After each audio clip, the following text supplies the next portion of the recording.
Welcome to the podcast that will teach you how to successfully invest in and build steady streams of passive income from the highly lucrative niche of mobile home park investing. Veteran real estate investors Kevin Bupp and Charles Dehart from Mobile Home Park Academy will personally share with you the valuable lessons they've learned along their journey as mobile home park investors, so that you too can learn how to build massive cash flow and huge profits from this extremely lucrative niche.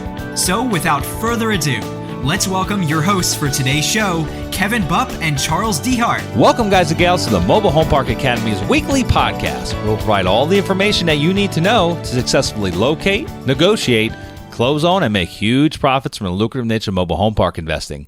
I'm your host, Kevin Bupp, and I typically have my co-host and business partner, Charles Dehart, with me, but he is on site at one of our properties making some magic happen, so you got me today. But I do have a special treat for you. On today's show, we're going to be sharing the stage with mobile home park veteran Jim Johnson. He's a park investor based out of Denver, Colorado, who's been actively investing in mobile home parks for more than 10 years. To date, he owns 5 parks spread throughout Colorado, Nebraska, Texas, and Indiana. And so in today's show, we're going to dig deep into Jim's business and uncover why he chose mobile home parks, how he bought his first park, how he manages them from a distance, the challenges that he's faced along the way, and so much more. But before we introduce Jim to the show, I'd like to run through a few quick housekeeping items. If you weren't aware, our Mobile Home Park Academy is now open and we're accepting students, okay? This is for those that are serious about learning how to make money in the lucrative niche of mobile home park investing. This is a 90-day intensive program and is by far the most in-depth training that you're going to find on the niche of mobile home park investing. You can learn more about that by going to mobilehomeparkacademy.com.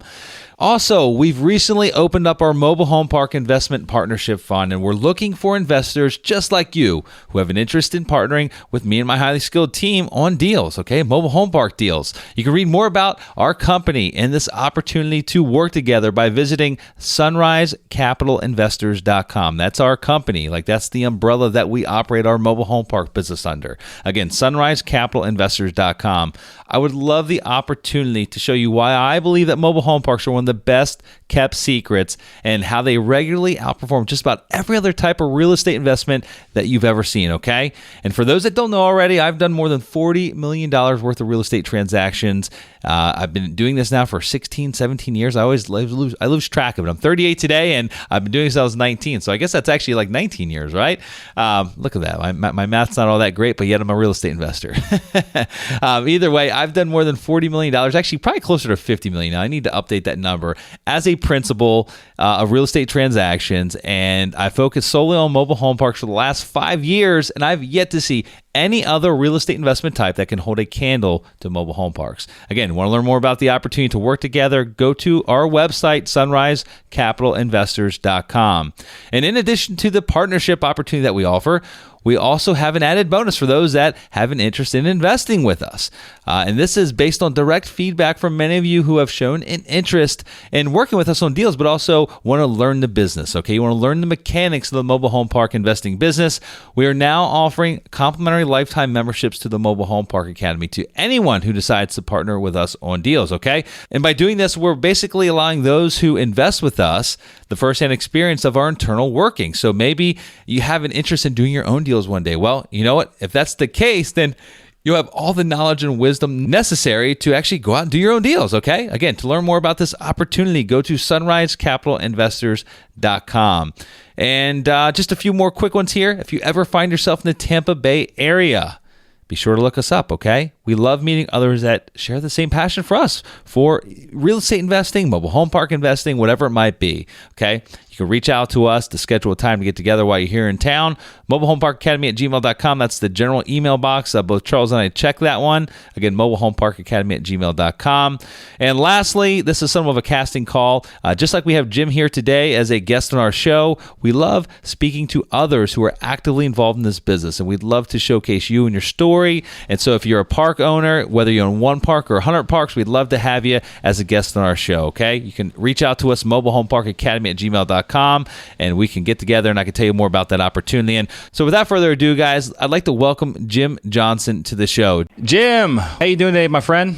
I am great, Kevin. Thank you so much. Yeah, I'm excited to dig into a little bit of your background, your story. I know it's been a while since we last spoke. We probably spoke on the phone about a year ago, just getting to know one another a little bit, and I got a feel for you and your business. I know you've been in the park industry for 10 plus years, and so if you would, since I don't know your full background, Jim, maybe take a few minutes and just expand a little bit on your background and tell our listeners a little bit more about yourself and also how you got into this industry. Sure. So I. Almost 25 years ago now, got a real estate license in Colorado and started doing some real estate stuff. Mostly I was doing single family stuff, but I did some income property stuff also. And it was a good job, but it was a lot like a job. And I always kind of felt like I was interviewing for a job and talking to people, and people kind of looked at me funny because I was a real estate agent. And a guy came up to me one day and started showing me numbers on a deal he was doing, where he was doing these, back then they were called Monty deals. These deals where people were picking up mobile homes and then financing them to end users. And he came to me and he's like, "Hey, do you want to invest with me?" And I said, "No, I don't want to invest with you. I want to do what you're doing. I want to be an originator." And he handed me all this paperwork, and I went out and started doing Lonnie deals. Years, I had done about 100 of them. Wow! And I was sitting on like 70-ish Lonnie deals, maybe 65, 70 Lonnie deals, and I was bringing in some pretty good cash flow, really good cash flow, actually. And my wife came up to me and said, "Hey, Jim, I think you ought to buy a park." And I said, "All right, I'll look into it," and did a little research and found the mobile home park store. And back then, I was able to buy a list of all the mobile home parks in a state. I could just pick a state and buy a list, or I could buy the whole country. So I bought a couple states, and ultimately I ended up buying the whole country. But I bought a couple states and started driving around and looking at mobile home parks. And I was kind of casually talking with Dave Reynolds, who owned the mobile home park store, every now and then. And he was a mobile home park back then buyer and flipper. He held a couple, but did a lot of buying and flipping of parks. And so I wallowed in that for probably, I don't know, almost a year, looking at parks. But I didn't have the confidence to pull the trigger. And maybe I partly didn't have the desire also, but didn't pull the trigger. And my wife came to me again and said, "Why don't you pick up the phone and call Dave and see if he will mentor you?" I said, "Well, I like your wife, okay. By the way." Yeah, sounds pretty cool. I'll do that Monday. And she's like, "Jim, what do you got going on today?" And I'm like, "It's 11 in the afternoon. I'm heading to the health club. I'll call him on Monday." And she's like, "Call him now. Call him on the way to the health club." Like, okay, can't procrastinate at this. So I called him, and he said, "Well, I'm not really set up to mentor. I've never really done, but I like you. Let me think about it." So a little backstory. As I was driving through these states and looking at these mobile home parks, I was updating Dave's list. And every time I updated his list, I sent him a copy of my changes. And at one point in time, Dave picked up the phone. He called me and said, "What? You keep sending me these changes? What? I mean, I love it. Thank you, but why?" And I said, "Well, you produced the list. I figure we'll share the information. I mean, it's a big world. It's, if you have updated information and I have updated information, we're all in a better position." And he was just, so that's a little backstory to the next part, where Dave picked up the phone and called me like 2 hours later. So I got done with my workout at the health club, and Dave called me and said, "I can't mentor you. That's not my deal. But I really like you, and I like where you're coming from, and we've talked a lot with this person. How about if we partner on the park? And I went, oh, yeah, that sounds great. He said, can we meet on Sunday in Southern Colorado?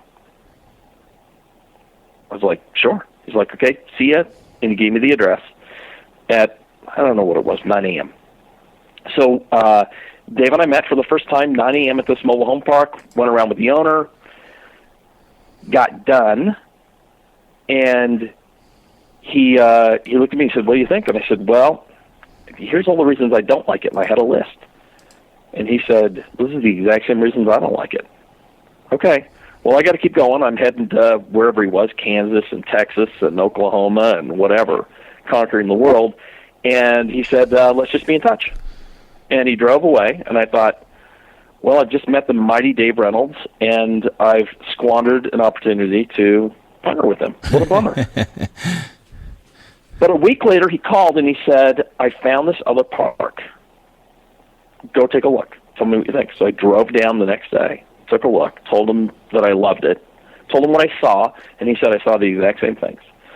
And we partnered on the park. We were 50-50 partners. And he said, we'll both put in half the money.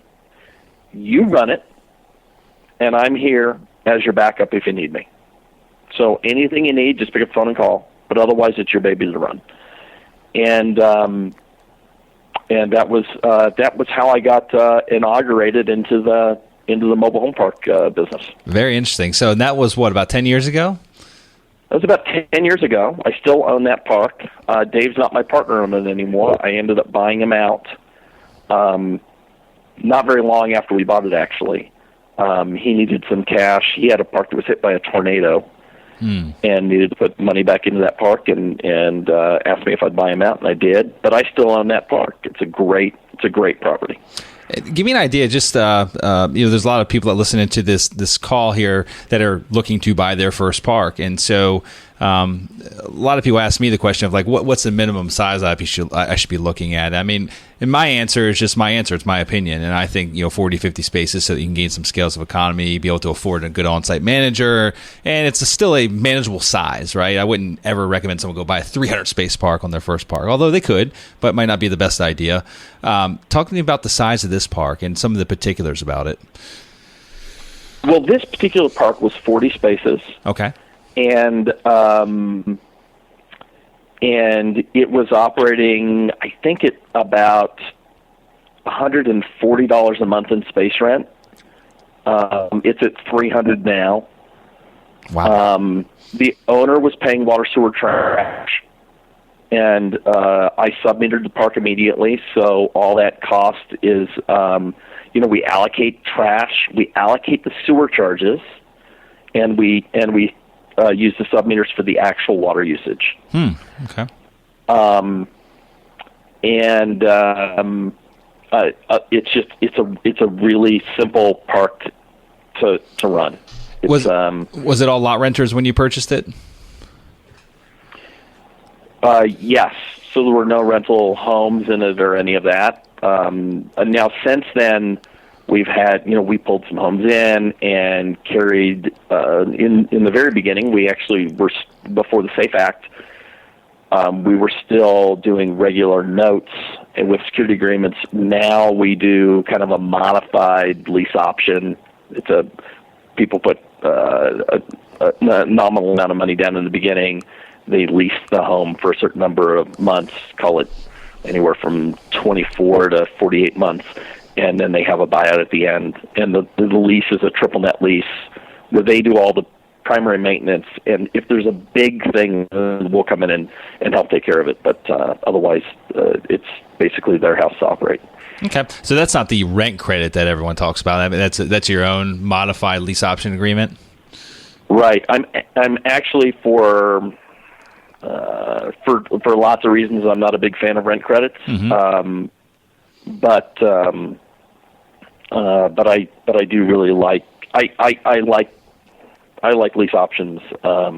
They seem to be a good solution for what we used to be able to do in the finance department. Okay. What's your typical buyout? I mean, that's always the struggle I think a lot of park owners have is that those that live in their parks, the normal family style park, I mean, if they've got a buyout of a couple $1,000s on the back end, will they be able to come up with it? I mean, so is it a pretty manageable size buyout at the end in terms of, I mean, just $1,000 or $2,000, or can it be substantially larger than that? So first of all, I'm not an accountant, and I'm not going to pretend to be. Mm-hmm. But the rule, there's an IRS rule that says that the buyout needs to be kind of a reasonable amount somebody would pay for that asset at the end. Okay. If it's not enough, then it's considered disguised financing. That's my law. So we don't do any of the real nominal buyouts. So a buyout could be anywhere from $3,000 to $8,500. Okay, wow, so pretty substantial. But I shouldn't even say typically. I don't require that they come up with all the money at once. Okay. It just kind of sits on our books as a big thing, and they knock it down monthly. A lot like, so, right, the rent goes away, but they have this other piece. So I would say kind of a good rule of thumb for me is it ends up being about 2 years, so about 24 times the amount they were paying in their lease. Okay. So if their lease was $250 multiplied times 24, that's going to be pretty close to what their payout is at the end. Okay, fair enough. Talk to me about some of the maybe you didn't have any, but I'm guessing there had to be some challenges in that first acquisition. I mean, the good thing is you had a mentor there by your side that had been there, done that. I'm thinking Dave had been in this industry for quite a long time prior to you partnering up with him. So he probably was the ideal mentor for you to be working with, or partner for you to be working with. But were there any challenges that you faced since you were the kind of the boots on the ground guy, you were running the show? Were there any initial challenges that you faced that were learning experiences for you in this first acquisition? Oh, God, there were a lot of them. So first of all, Dave and I, back then, Dave did everything on QuickBooks billing and using spreadsheets. Oh, boy. I was a technology guy. So I have a lot of technology in my family background. So I was like a big computer program person. Now, remember, I'm starting with my first park. So, and Dave, who at that point in time, I think this was maybe in his, he maybe owned 20 parks at the time. So this was one of those 20. Well, changing over for doing 20 parks is tricky. When you start with your first, it's pretty easy. So there were learning curves, like, what program am I going to use to track my rents? And utility billing is tricky. You know, you have to produce utility bills, and different municipalities, different states have different requirements as to what needs to be on those utility bills. So you got to make sure that your program accommodates all of those things. Mm-hmm. I had to do all that research to find out what I was going to use to do those things. So one of the things that park owners were doing were they were having like all of the rent checks collected, put into FedEx packages, and then sent to them. Oh, wow. You know, mailed to their home office. I wanted to do something different. So I wanted to make sure that the programs I had were accessible to the managers and to me. So, and then just the process of like putting in sub-meters. Having never done that before, you know, I had kind of a general idea as to how it would work, but how do you hire people to, you know, who do you hire to put in sub-meters? Does it have to be a plumber? Can it just be a handyman? And then, you know, there's processes for reading them and making sure the readings are done correctly. And I don't know. To me, there was a lot going on. And of course, we had to pay for the whole park. So, you know, everybody gets rules and regulations. And then how can, if those are produced off-site, so this park is several hundred miles away. Call it 200 miles away. It's not quite, but let's just say it is. It's not like I'm there every day. How do I have access to those documents lifetime? And what systems are we going to use to do that?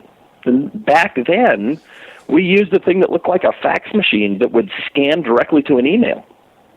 And so all those things would just be emailed to me in PDF form. So it was kind of a slick little machine that we found. Now we use, like probably lots of other people, we use Brother printers that have scan beds, but it scans directly into Dropbox folders. Mm-hmm. And so as soon as something's scanned, it pops up on my screen that something's been scanned. No matter, regardless of where I am, because we have shared folders. Mm-hmm. Yeah, Dropbox made everyone's world much easier as park owners. It did, right. So we operate all of our stuff, everything, off of Dropbox, where I have a master account, and each of the parks has sub-accounts, and we can share documents lifetime, which is fantastic. There was another slick thing that you did, if I can recall from our initial conversation. Again, it's been about a year, and maybe my memory's not going to serve me well, but you also have a communication method with all of your management, on-site management of all your parks, so where you have like a dedicated forum for each park or something along those lines. Is that correct? It is. So I use the platform for the forum is called vBulletin, and vBulletin for forum people, it's kind of, I don't know. To me, it's kind of the gold standard. If you Google vBulletin, you'll see they either sell you the software or they can host for you. And so on the back side of one of my websites, I have this forum that sits, and the managers can all log in, and each forum is broken into smaller areas. So it's a general discussion about things that are happening, and then there are an area for rehabs, an area for tenants, an area for late rents, and an area for anything financial. Anytime they want money for something, they have to request it in there. And then and this eliminates email and texting.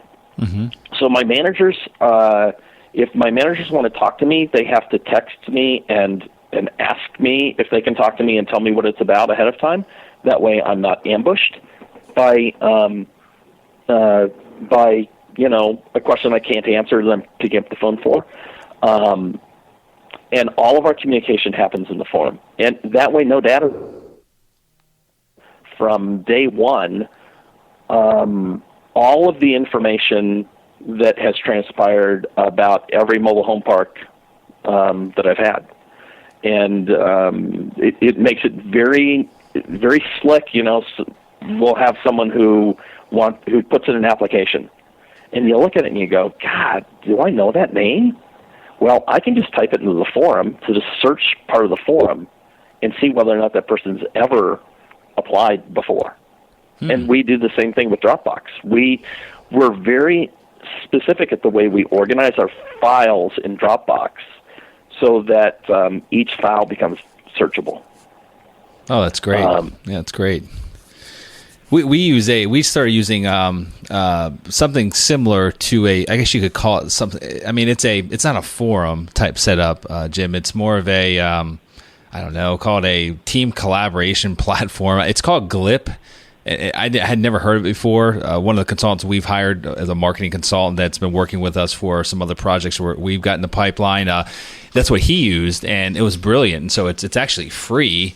I'm sure at some point they're going to start charging for it because it's very powerful. It's very searchable, and we've got basically a dedicated, I guess, Glip page for each park.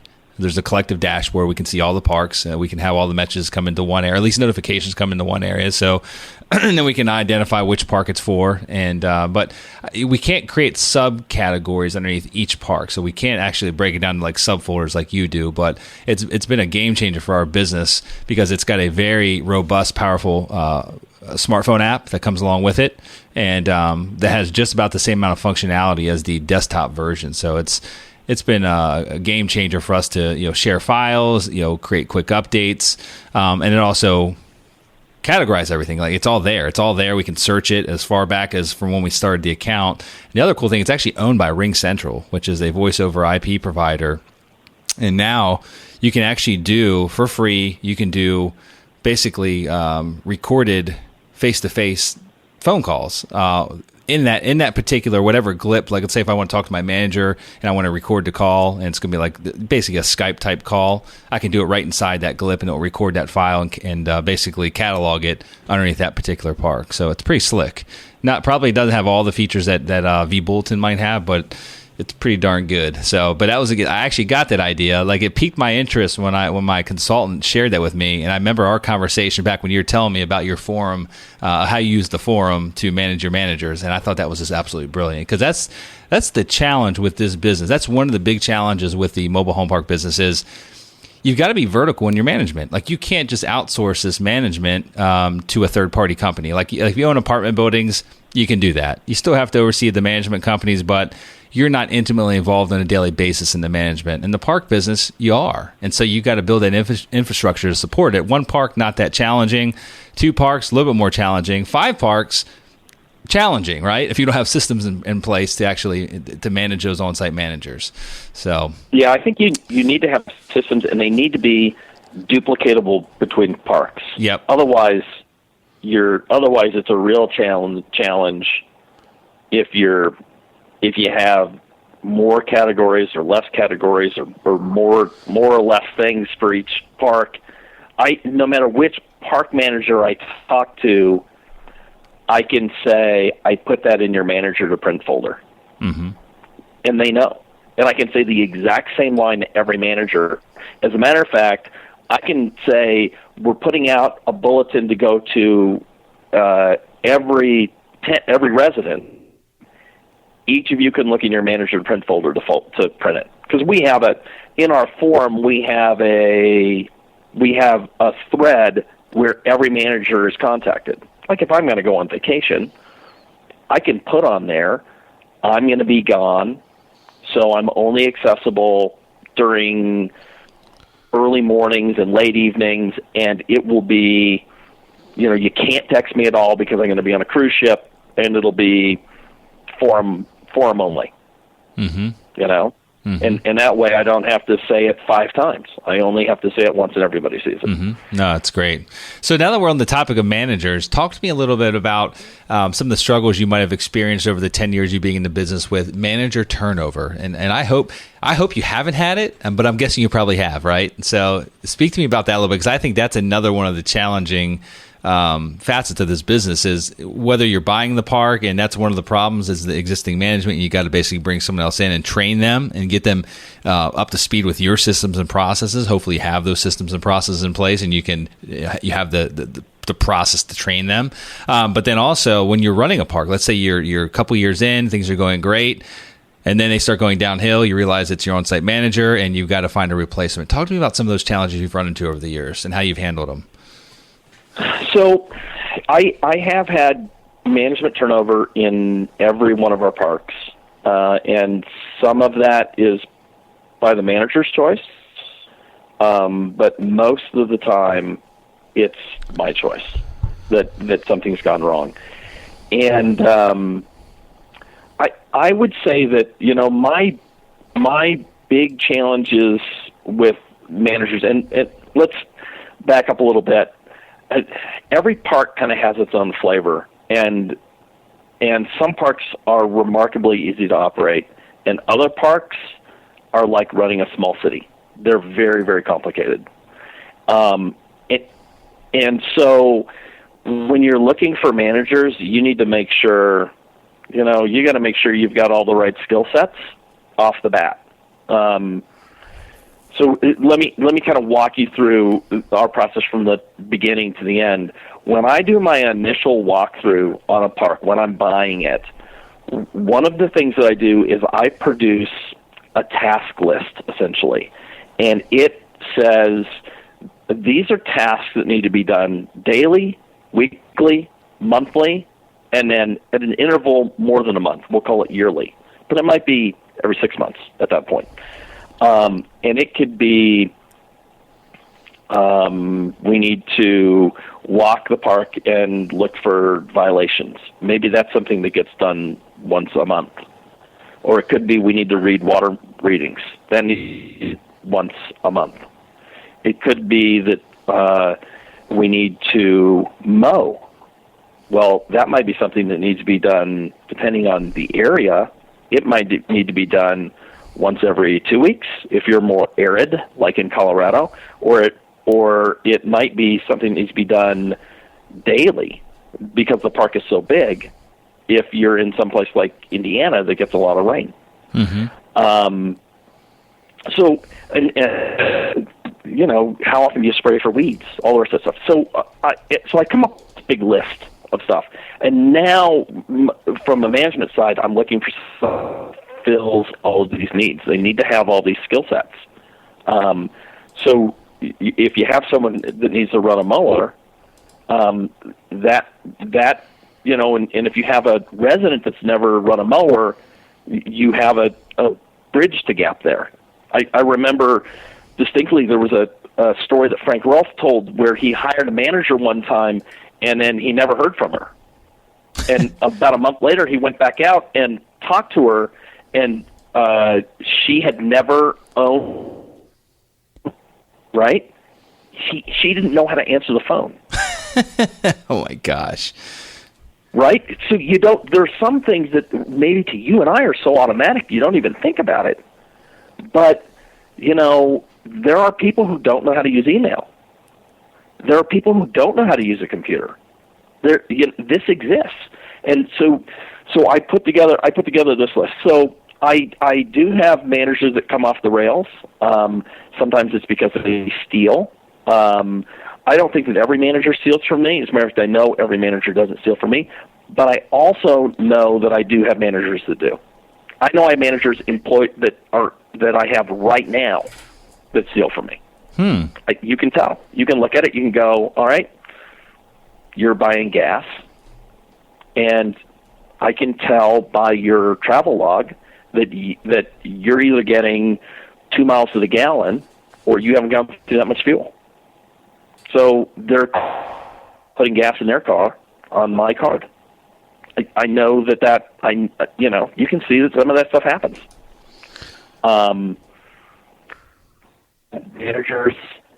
had managers not deposit money. They'll collect money. They'll mark it as being paid in our park tracking program. We use Park Sidekick, and then the money will never get deposited. And when we go to remove that manager, we'll find checks that are like stuffed in the seats of the car that just never got deposited. We've had managers with drug problems where they end up meth addicts. We had one manager who just left. Like we've never heard from him again.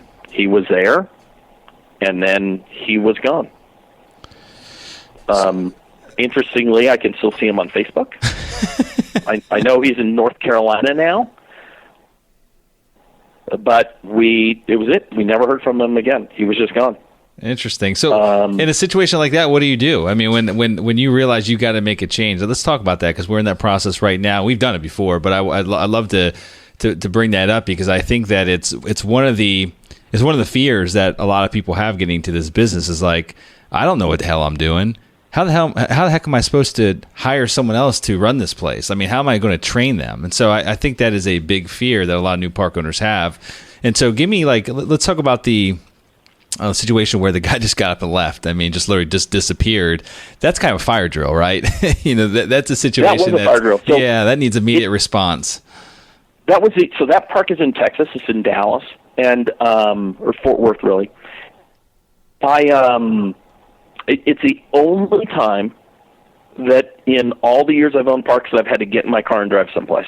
Mm-hmm. Like, knew I had to go right that second. So we gathered enough information. And it's like, I'm not even going to fly out there because I don't know how long I'm going to be there. Mm-hmm. I'm just going to drive. So I got in my car and drove. And and once we assess that in that situation, once I got there and assessed that the house was abandoned and they were gone, and like we started tracking cell phones, or tried to track our cell phone, but our cell phone was turned off and left in the house. So it's like, he's gone. You know, we now know for sure he's gone. Mm-hmm. So then we began the process of finding another manager. So there's two different ways that happens for us. It's either hostile, the manager doesn't know they're being replaced, so we're coming in and kind of doing a hot removal, and we're not going to tell them for some reason. They're doing something that's way off the reservation. Mm-hmm. Or maybe it's a mutual removal, and then we're going to have that manager. We're going to have their ability to train the next manager. We've had both those situations because managers in the long run probably know more about some of the operations of your park than you do as an owner. Sure. So they're great resources. And very valuable. They're like, I think they're like, I mean, they're the most valuable face you've got that's sitting there. They've got to be able to handle and manage lots of different things that might come up, and sometimes you're around to help them, and sometimes you're not. So if I can retain the manager for a certain amount of time to help train the new manager in the things that they were doing correctly, then that's always ideal for me. But for us, it involves we always look in two places. I guess maybe three places. We do have we'll look, depending on the complexity of the park, we'll look nationally for someone.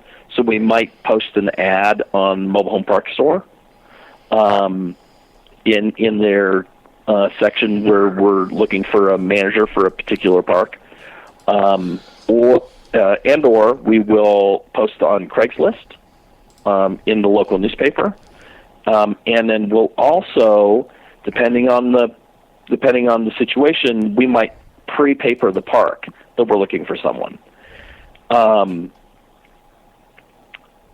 Only a few times have I come in knowing what manager I'm going to hire. For us, if we're doing a hot removal, usually it's something really hot, like somebody's stealing, mm-hmm. or there's a drug problem or something, and we didn't have anyone hired yet. So we're going in and kind of papering the park with, hey, we're looking for someone, and we're posting something on Craigslist at the same time. I would say that most of our managers, maybe they're kind of split. Half of them come from within the park, and half of them are from like a Craigslist post, and they're the ideal candidate for me is probably someone who was a maintenance person at another mobile home park. Those are really good people for me. Interesting. They understand. Mobile home parks they have little weird things that happen. Yeah, things freeze, and there's sewer problems and some other things. Those maintenance people, they usually have their junk together. So are you typically looking, ideally, are you looking for a couple most of the time, or are you okay with just a single individual to kind of run the show? I'm okay with a single individual. I'm okay with a couple. It gets back down to that skill set list. Mm-hmm. So if I'm looking for someone who with a park that needs mowing done, and it needs bill collecting, and it needs the computer run, and many times it ends up being a couple. That for whatever reason, maybe it's an older couple. Say they're 60 or say they're 50 or in their 50s or 60s, and I guess I'm in my 50s. I shouldn't say that's older, but maybe they're in their 60s then, and maybe he doesn't use a computer, but he loves doing all the outdoor stuff. Maybe he's the handiest guy in the world, an old farmhand, and she is great on the computer. And then they become a great team. But it's certainly we certainly have places where we have single managers, and in some cases they're women, and in other cases they're men. Mm-hmm. So it really comes down to the park. Okay, got it. Well, yeah, I mean that is. I'm glad we talked about that, because I think that is one of the big challenges. I mean, we're literally going through a changeover right now, which is going to be, I guess, what you would classify as a hot changeover. There's definitely something going wrong there. I don't think we're being there's no theft occurring, but we're losing residents at a ungodly pace, and so it's a great area, huge demand. We're moving new people in, but we're losing old people just as fast, and that tells me that there's a major issue going on there with either the on-site management creating conflicts, or them not resolving conflicts inside the park. You know, them not doing their job of keeping a handle on what's happening inside the park. And so we're going to make a changeover, but it's a pain in the butt. It's a process. And in this scenario, you know, they're the management, they're kind of on alert. Our handyman we have a handyman that's worked for us for about 3 years now. He's traveled to all of our different parks that we own, many different states. He knows our expectations. He helps us go get crews ready. I mean, whenever we have a rehab project, more than one home, you know, so when we're turning something around, we send him there, and he typically stays there for a couple months, and he helps us hire on-site helps, not management, but just those that can be our maintenance person for the long run. So he sets the bar. He knows our expectations as far as like turnovers are concerned, getting units ready, and then he leaves and goes somewhere else. Well, we've never had a conflict. I trust this guy with everything. I really do. Like, I really think that he is just it's him and his wife. They travel together. They're always looking out for our best interest. And there's been a conflict since day one for the past 2 months, literally, in this park in Alabama that we own, with him and the park manager that we put in place. And I have a hard time believing that it's my maintenance guy, because I know him, and I know him really well. And he got up and left a week ago. He said, "I'm out of here, man. I can't handle it anymore. I can't work I can't work underneath this." Basically, this guy's like an ex-K9 cop, and he's just, he's not. It's not that he's too by the book.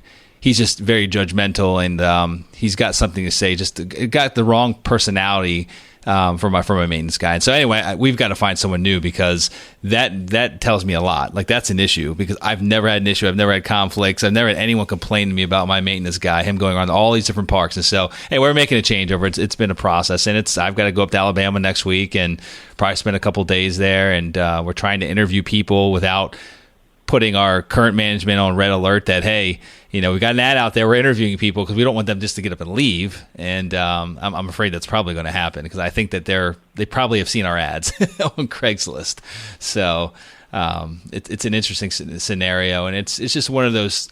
It's one of those unique things with mobile home parks that you mentioned. Like, there's a couple unique things in this business. That's one of them, is the management side of it. So right. So one of the things that we do, we have a special account for hiring managers that is not affiliated with anything else we do. Special email account and a special phone number. So when we're posting an ad in a locale, we've even had our managers respond to it. Mm-hmm. Right? They don't know that it's us. They have no idea. Yeah.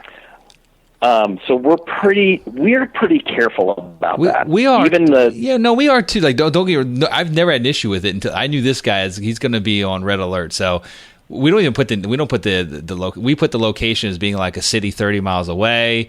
We make sure we mention something else that might not exist in the park, like, hey, it's a mobile home and RV park. There's, you know, some seasonality. I mean, like, we'll say something completely, not too extreme different than what our current operation is, but we'll make it show there's no association with the park that we own. And right.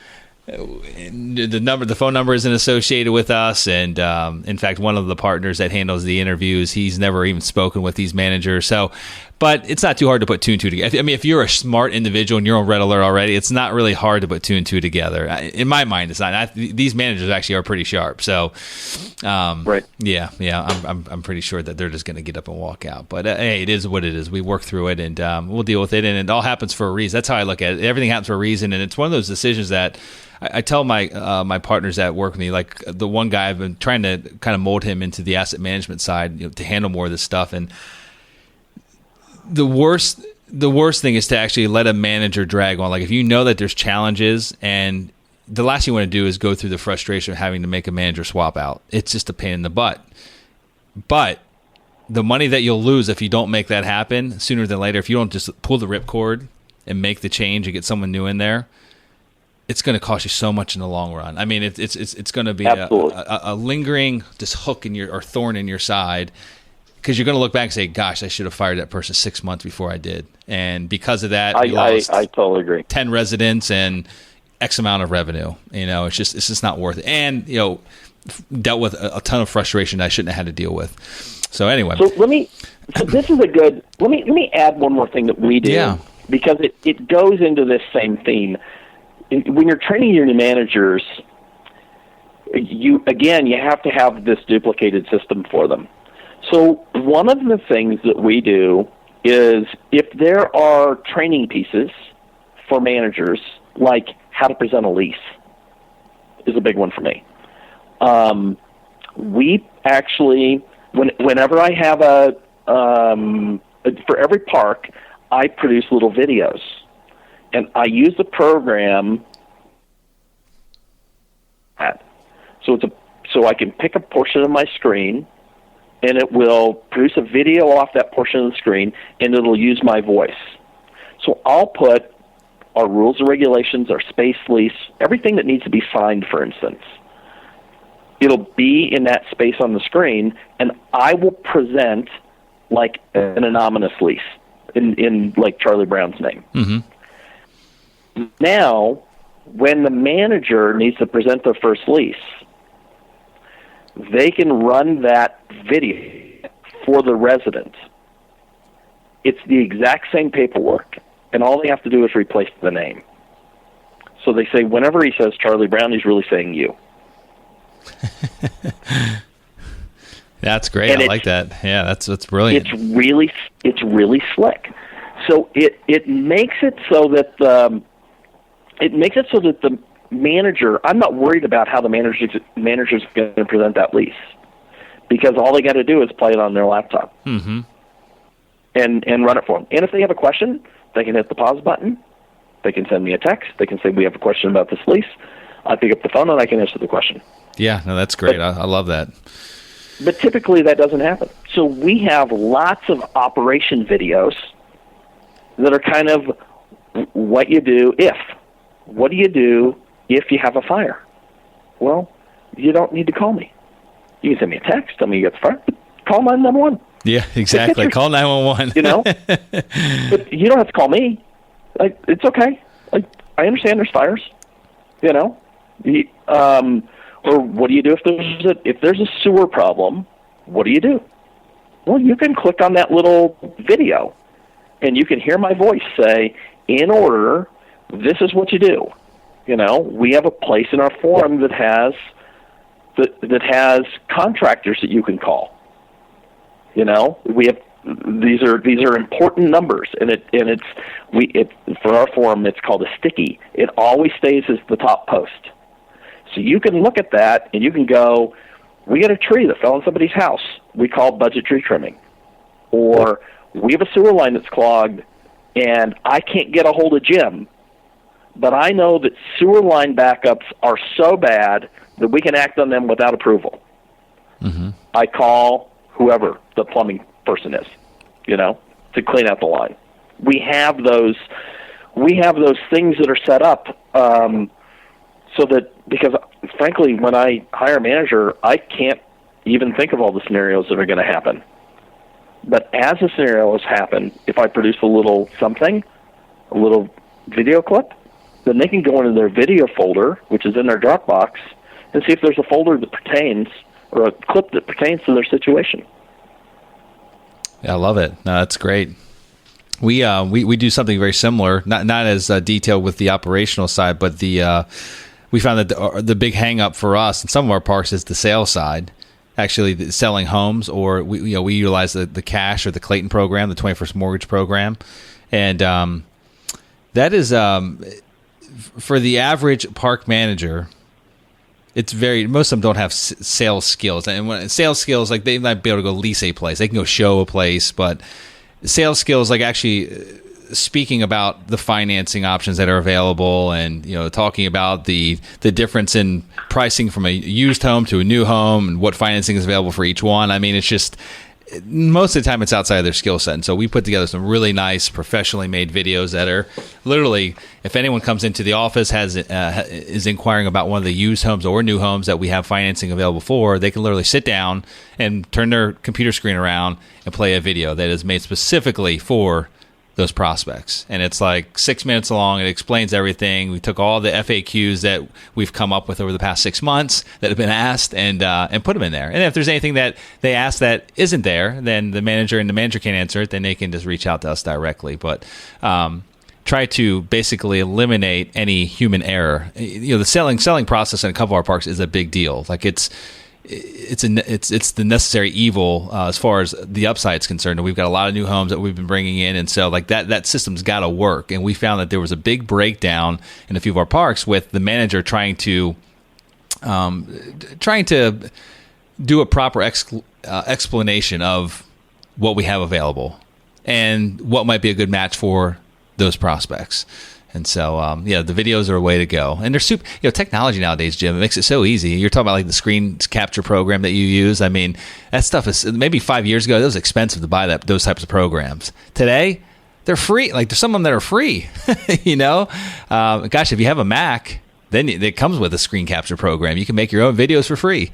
And there's another service we use called Jing, which is a free program that does exactly what you'd mentioned. You can make short videos and save them to either, I think, MP4 files or there's a couple other file types as well. But they're free.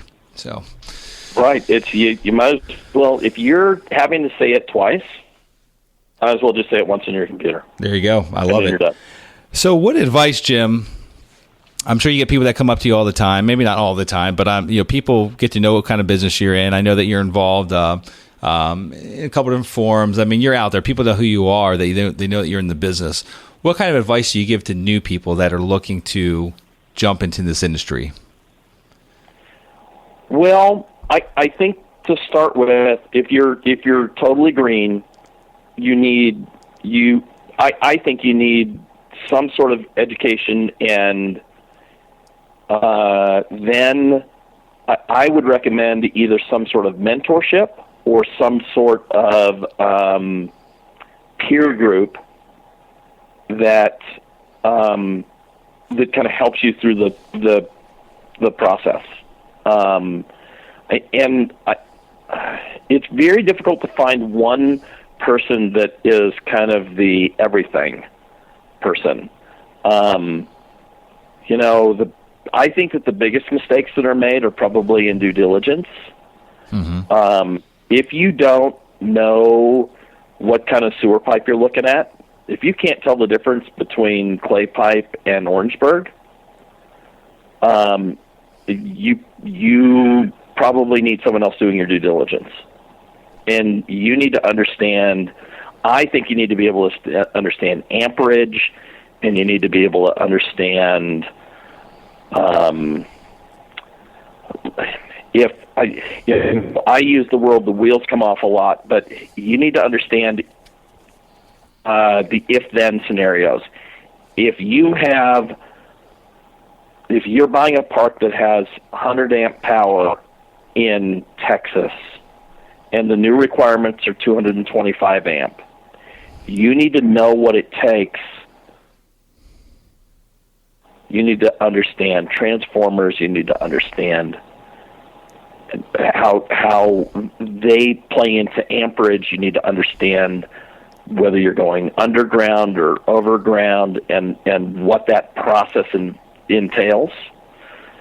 And the more complicated your park, the better due diligence you need to do.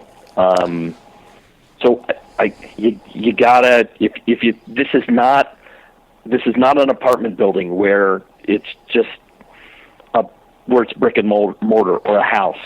It's infrastructure. So you gotta surround yourself with people who understand that, who really understand it. So I think that at least this is what worked for me. I found someone who I partnered with, whether it's a partner, a mentor, a coach, something. I think that's the safest route. Can you fly by the seat of your pants? Probably, but to me that feels dangerous, and probably not the most financially sound decision. But people do it. I'm more cautious than that. Yeah, there's lots of gotchas with parks. I mean, there's some parks are more complicated than others with their infrastructure, and some of those gotchas can sink the boat pretty quickly. I mean, I like to use the example. I get people that ask me the question about, that they'll call and they'll ask about, due diligence. What should I be looking for? And I'm like, I mean, do we have 5 days to talk about this? Because I can't give it to you in the matter of 10 minutes. But let me give you an example of a park that we own. And this is a park that you probably would have bought, because it looks like a great deal. It's in a great market. We knew what the potential hazards were, but it took a while for us to kind of dig into it and figure that out. The average person probably wouldn't have, but I mean, they had a master septic system, and the county sewers at the front of the park. It was on county water already. County sewers at the front of the park. We had no intent of tying in anytime soon, but we knew the backup plan was there. And we got estimates on engineering and doing the connection, putting the lift station in. I mean, we kind of mentally prepared ourselves that it was going to happen sometime in the future. Hopefully, it just didn't happen in the first couple of years, right? Well, but we already knew our risk associated with it. Well, it happened in the first year, and so we've got a $280,000 tie-in, and but we bought the park knowing that expense was going to come up, and we were buying it based on the fact that the septic was going to be failing at some point in time. It was an old septic system, and it just failed much sooner than what we anticipated. But if someone wouldn't have done their homework on that one, and and we knew that we already knew that the county wouldn't let us repair the septic. We knew they wouldn't let us put in another leach field. We already knew all these things, so we got all the gotchas out of the way. And this one, on the front end, we paid such a small amount for the park. And we got owner financing, non-recourse debt with 10% down. I mean, so we only had like maybe $50,000 tied up into it total, and it wasn't a lot of money. And so, like in our mind, like there was risk still associated with it, but we weren't tying up a lot of our capital, and we knew what our backup plan was. But that park easily would have sunk in any brand new investor, because a $300,000 hit in the first year, not knowing or not expecting that, would have been catastrophic. I mean, there's no way they would have been able to get out of that scenario. They wouldn't have been able to go get a loan on it, because right now with the failing septic or sewer system, like the park's not worth anything. And we have the EPA breathing down our neck, and that would have probably stressed the average person out, not expecting that. And it's just the gotchas like that you don't uncover during due diligence are the ones that just will really quickly put a hole in your ship and sink you to the bottom of the ocean. So. Yeah, I'll give you I have several stories, but one of them, I got a call. This is back in the day, so many years ago now. I got a call from Dave that he had a property under contract in Nebraska, and I was visiting my stop in and look at it for him and do some due diligence for him. And he had already been through the park. So this is like almost 100-unit park, and it had a evaporation pond. Okay, so rural areas. A lagoon. I mean, is that same thing as a lagoon? Okay, a lagoon. So I get out there and I'm walking around, looking at the park, and then I start walking around the lagoon, and the owner of the park and the real estate agent, everybody's standing over on the other side of the lagoon, and they're looking at me like I have rocks in my head because I'm walking around looking at the lagoon. I get to the other side of the lagoon, and I notice that on the back side of the lagoon, it's like marshy. And climb down the embankment, and I see that water is leaking out of the lagoon through the dam. Wow. And onto the ground.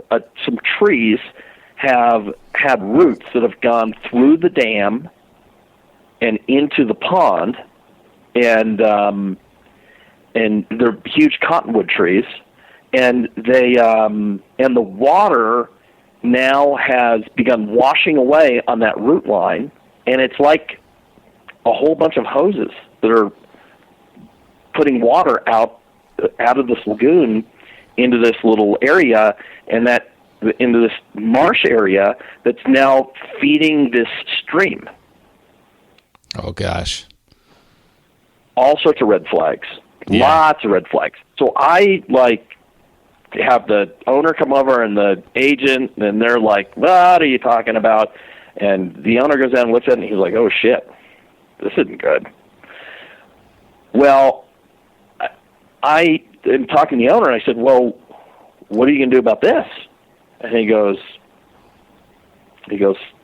"Son, this is Nebraska. Here's what I'm going to do. I'm not kidding you. This is exactly the way this went down, okay?" He said, "I'm going to make a $100,000 donation to the Husker Fund. I'm going to drain this lagoon. I'm going to come out here with my backhoe. I'm going to dig out this bad spot. I'm going to put the stuff back in, and I ain't going to worry about it." Oh, gosh. I picked up the phone, called Dave. I said, "Hey, Dave, this is what's going on. This is the way this guy's representing. He wants to take care of it." I said, "I wouldn't buy this thing." He's like, "Tell him I'm out." You know? And that was it. Right? Dave walked away. I would have walked away.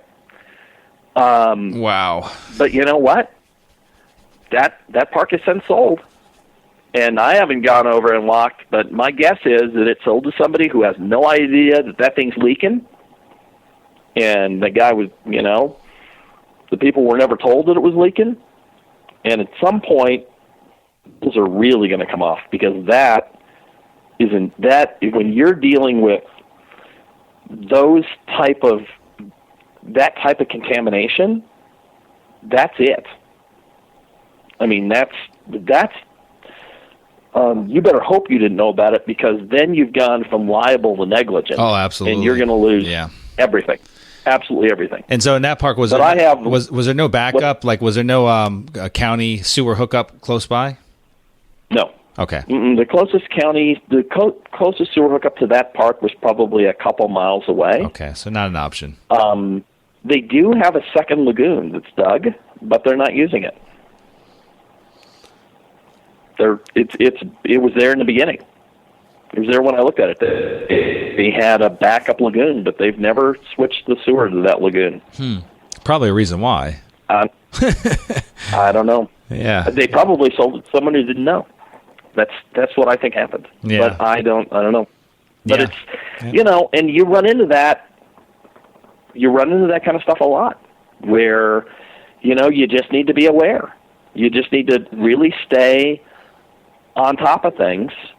I was looking at a park in Texas, and I could hear running water. I'm out in this field. I could hear running water, and the manager's out there with me, and I said, "There's water running out from underneath this person's house. Look at it." And the manager runs over and puts her hand in the water, brings it out and smells it. And she goes, "It's okay. They're taking a shower." I'm like, oh, gosh. Wait a minute. What do you mean it's okay they're taking a shower? She said, "Well, the leach fields here have they kind of started failing a long time ago. So the owner had everybody disconnect everything except their toilets from the sewer. Oh, so everything else just leaks onto the ground." It's like, oh my. Wow. Run as fast as you can. In another place in Texas, right, it's a simple question. They're hooked up to city water. I said, "So you've got city sewer?" And she looks at me and she goes, "No, we're septic." And so this park is like 40 units on 2 acres. Oh gosh. Where the septics? They're really packed in. That's it. I said, where's the septic? And she said, well, we put the houses on top of it. The whole park's a septic field. I was like, oh, no.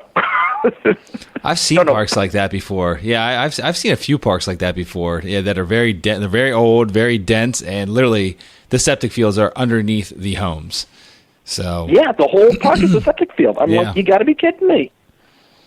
And the problem with that is, so when you look at it and people go, well, it's worked forever. What? Okay, that's one part of it. But then, you've got all these septic tanks that are buried. And if the wheels come off and you have to tie in, it's not like you're running, if you have a packing plant or one primary leach field, you have sewer lines that are all going one direction. Yeah. But when you're talking about putting in sewer lines, you're talking about, off the top of my head, minimum, you're going to spend $1,000 a lot to run a sewer line. Mm-hmm. And that's just from the lot to the main, and then starting to run the main line. Yep. And then probably tack on another $10,000 to get to the street. And I don't know what the tap is, whatever the city wants. The city might want $2,000, they might want $20,000, $50,000, $100,000. You don't know. Yeah. No, the park I was mentioning to you, we're running. There's a line. The line's about 600 feet from the front of the street. The park sits on a slope, and so the septic's in the back of the park in the bottom, so it's got to run the main line down. We got to put a lift station in. We got to build the lift station to the county's requirements, so basic government standards, because they are going to take that over. So that's one nice thing, but it's going to cost us like an extra $40,000 to build it to their standards. So we're into it for about $300,000. That's just to run the main trunk line down to the lift station, and put the lift station in, run the main trunk line. We're in $300,000. And thankfully, we've got one master septic system in the back, and so all the collective lines run back there to the back of the park. But it's not really an option when you have a park that has individual septics. And so we do have a few parks that have individual septics, but they are on large enough lots to where, should we need to replace a septic field, it's not an issue, or even a whole tank. It won't be an issue whatsoever to do that. And any of the parks that we have that are on septic have county water, so we're not dealing. We rarely ever. In fact, we don't have any parks that have both private utilities. It's normally, and we don't have any wells at this point in time. So it's just septics is the only type of private utility we have. One more thing. That park where the lady put her hand underneath and said it was the shower, that park was a 21 cap. We had it was under contract as a 21 cap. Okay? A real 21 cap. I mean, that thing cash flowed like a banshee. It was amazing. And that was a park that I was going to buy. I walked away from it. Mm-hmm. And it was owner financed. And when my parting statement to the real estate agent was, I don't think I'd take this park if you gave it to me. Yeah. So if you gave it to me for zero down and all we did was finance it, if all I had to do was own it, operate it, I said, I don't think I'd take it. Probably 40 minutes after I left the park, I got a call from a real estate agent. It said, I just want to make sure you were serious, because you won't take it even if it's zero down, because I think the owner's willing to do that now. Oh, gosh. Right? But understand, when your name goes on that deed, everything that happened before is it's your problem. Mm-hmm. A big challenge people run into with owner financing is they don't get appraisals and they don't get phase ones. Yeah, I don't understand. We don't get appraisals, but we definitely get phase ones on owner financing. Right. So I have an advantage. My wife is an MAI. Mm-hmm. So what you pay $10,000 or $15,000 for, I bought into with my marriage. So I have that. Right? That's the good news on my team. I have that person on staff. But not everybody does. What are you what are you looking to benefit from getting the appraisal? I mean, if you're comfortable with the park and its operations in the market, what else would you gain from getting that appraisal done? Okay, well, you and I can make those valuations. right? We have those skill sets. Right. Okay. I'm going back to the people who might not. Fair enough. Not right when my wife does appraisal, it's highest and best use. It's not just income approach. So, right, she taught me how to really, we buy areas. We buy school districts, we buy manufacturers, we buy population centers. Mm-hmm. That's the areas we're buying into. Right. You can have a park that is that looks like it's a smoke and deal, but it might be in an area of diminishing returns. Call it Flint, Michigan. Don't want to rain on their parade. I wouldn't touch Flint with a 10-foot pole.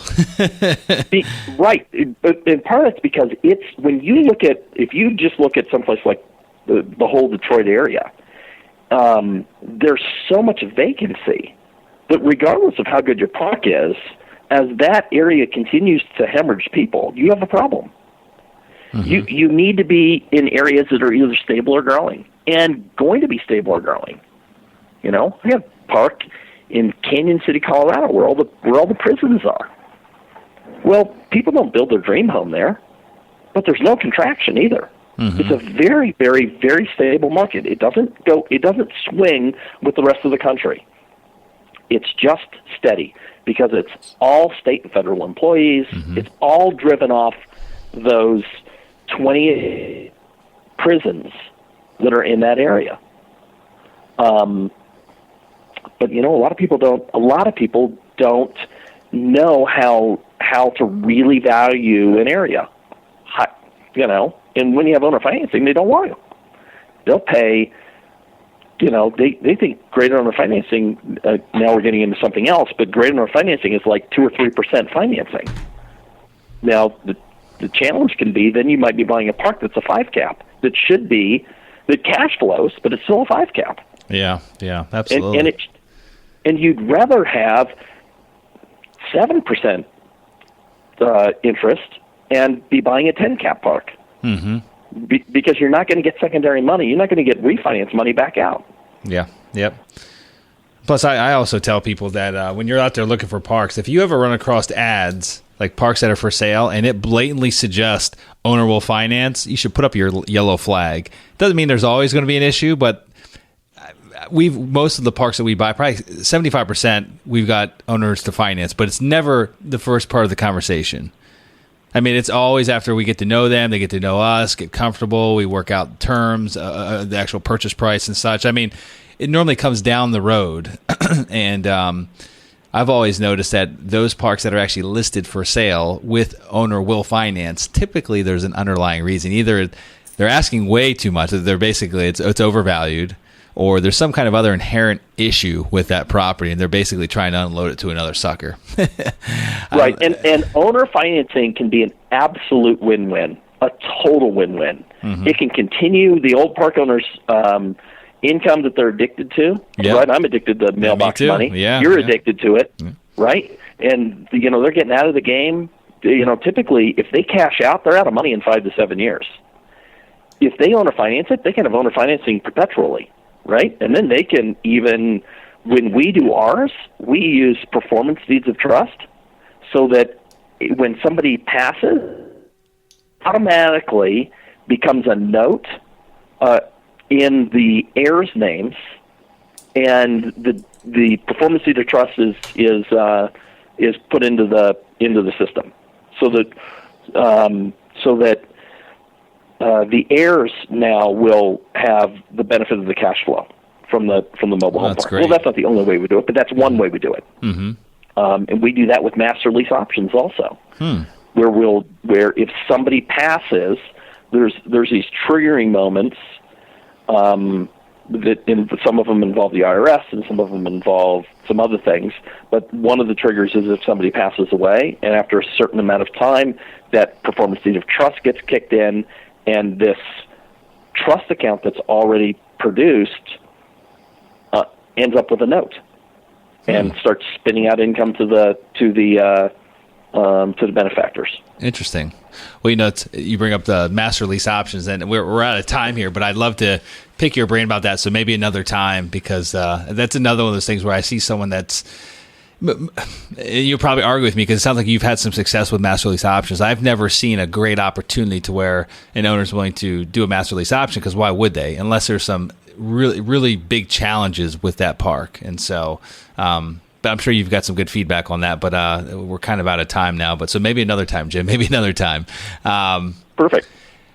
I really appreciate you coming to the show. This has been a lot of fun, and I really appreciate you taking the time to share your story with our listeners. I mean, we get a pretty big following here on this show, and everyone that's listening in, half of them already own parks, the other half are looking to buy their first park, and so I really think that the experiences that people get to hear, like the real life experiences, like from you, from me, and from the other guests we had on the show, like that's the real deal. Like you can have all the theory and in your possession about this business. You've read a bunch of books, you've gone to boot camps, gone to trainings and such, but real life is a little different. I mean, actually talking to people that have their boots on the ground, that actually own parks, that are in the trenches, that are working it day in, day out.